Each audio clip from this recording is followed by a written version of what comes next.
Imagine a world where crops flourish, pests are kept at bay, and diseases like malaria are all but eradicated. This was the promise of DDT.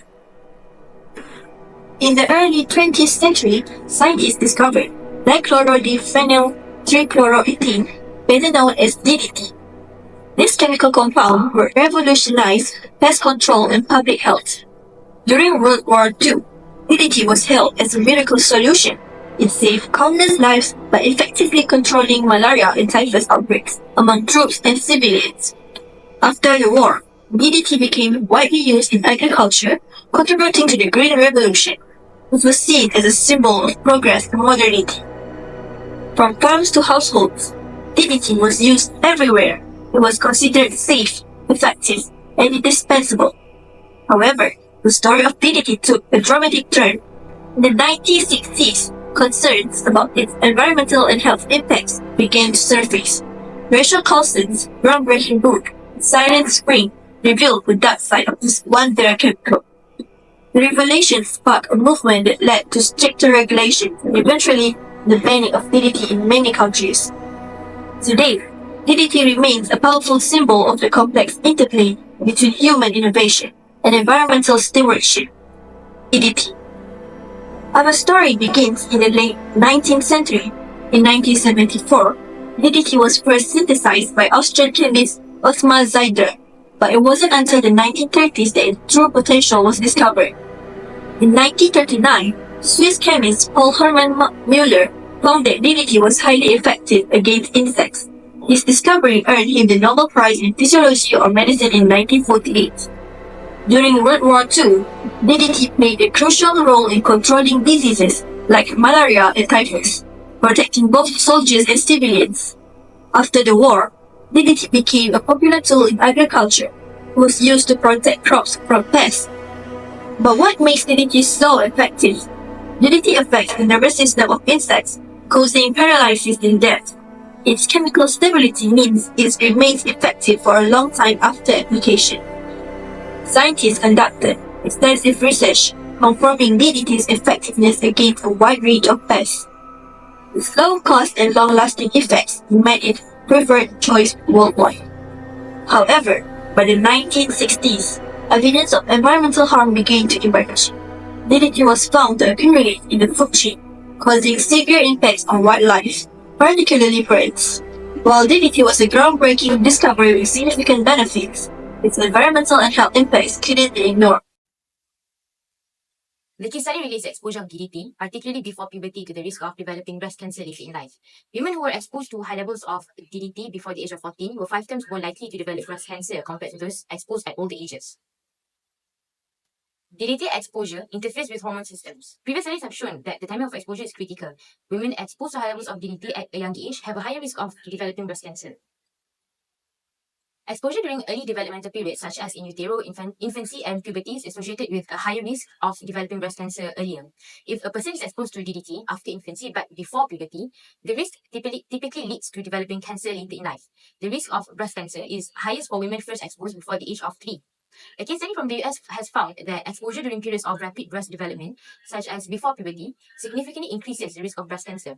This is because during this period of time, the breast tissue is more susceptible to carcinogenic influences during these developmental stages, making early life exposure particularly dangerous.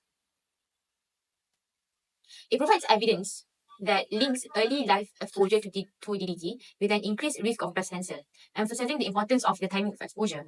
It contributes to the broader understanding of how environmental factors and endocrine disruptors can influence cancer risk, potentially guiding future research and public health interventions to reduce such risks.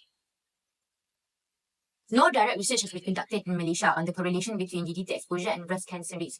However, there is substantial evidence of DDT use in the country. From 1956 to 1964, DDT was used extensively in oil palm fields and for malaria control. Despite the prohibition on DDT in 1998, traces of the chemical remain in the environment. Studies in Malaysia have shown DDT residues in water bodies, soil, and silt, posing significant health risks. This pollution were found in areas such as Cameron Highland and Pasir Gudang in Johor. Of course, the persistence of DDT in the environment means that it can continue to pose health risks long after its use has stopped. The chemical can accumulate in the food chain, leading to chronic exposure in humans. This is especially concerning for communities relying on contaminated water sources and agricultural products. The link between DDT exposure and breast cancer, observed in other regions, suggests a similar risk may be present in Malaysia. Yes, DDT can affect the cardiovascular system of any organism if the amount that enters the body exceeds the limit. Children, the elderly, people who are chronically ill, and agricultural workers, these are some of the vulnerable and most exposed communities to DDT.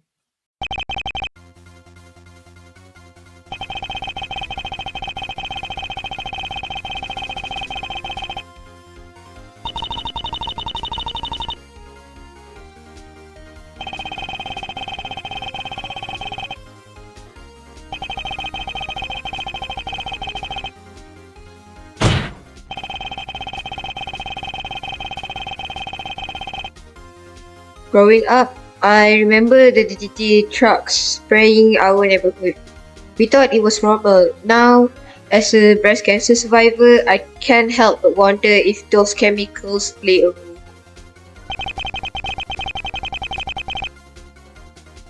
They will come by regularly and we see those white sprays of chemicals blowing everywhere.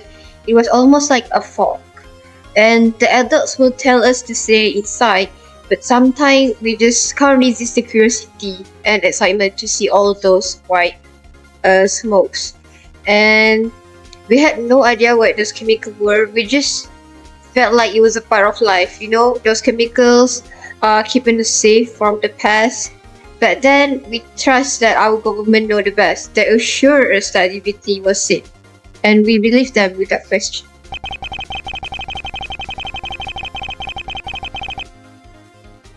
That's correct. But the exposure to DDT is a significant factor according to recent studies.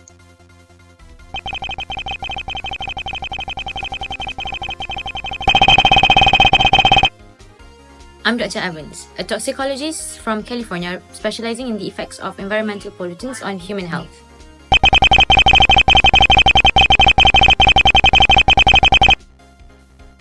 Certainly. This study was conducted involving participants from the California-based Child Health and Developmental Studies who donated blood samples soon after giving birth. The research discovered that women born between 1959 and 1967 with elevated blood (PPDDT) levels had a greater risk of developing breast cancer.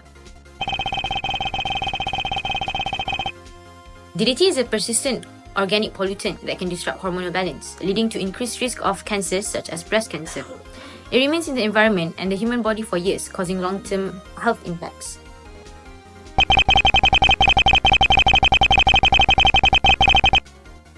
I'm Dr. Jana, a toxicologist from Taiwan with expertise in environmental health and pesticides pollution.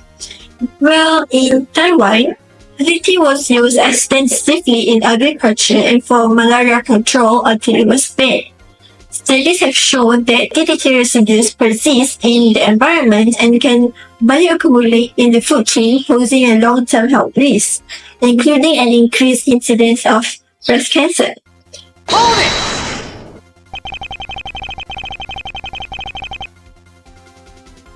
So, DDT and its byproducts can interfere with the endocrine system, leading to hormonal imbalance.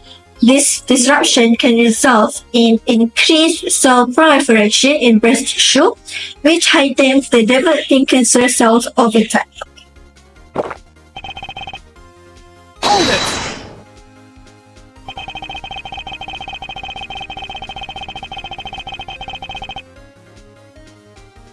While direct research in each region is ideal, the environmental persistence of DDT and its documented health effects in other regions provide a strong basis for concern. Yes, the correlation observed in previous studies suggests a plausible risk even in regions without direct research. Objection!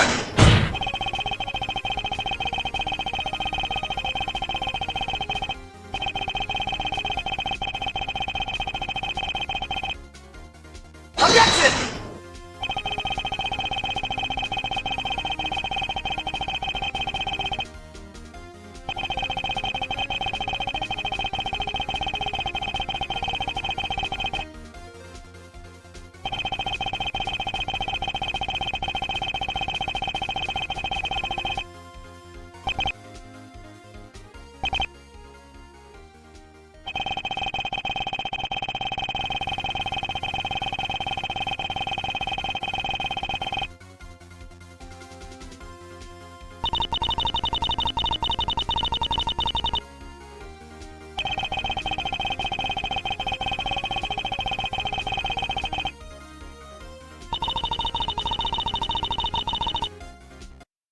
Hi, I'm reporter Adriano, and today I'm going to interview local people regarding if they know about DDT. So let's go.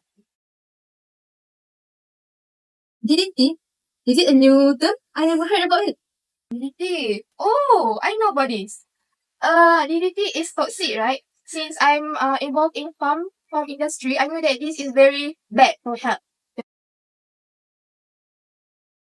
So DDT was used as pesticide. So have you ever used DDT? What? No.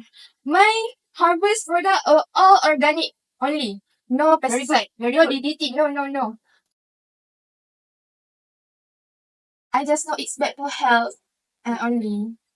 So far since I was primary, secondary school, and until now, I never heard and I never know anything about DDT. That was unfortunate. No, but I know that it shouldn't be used. But I don't know that government already take the action to ban. But I think it's very good move. Very. I think if DDT is very serious problem. I think it's very concerning and Malaysia citizens should know about this.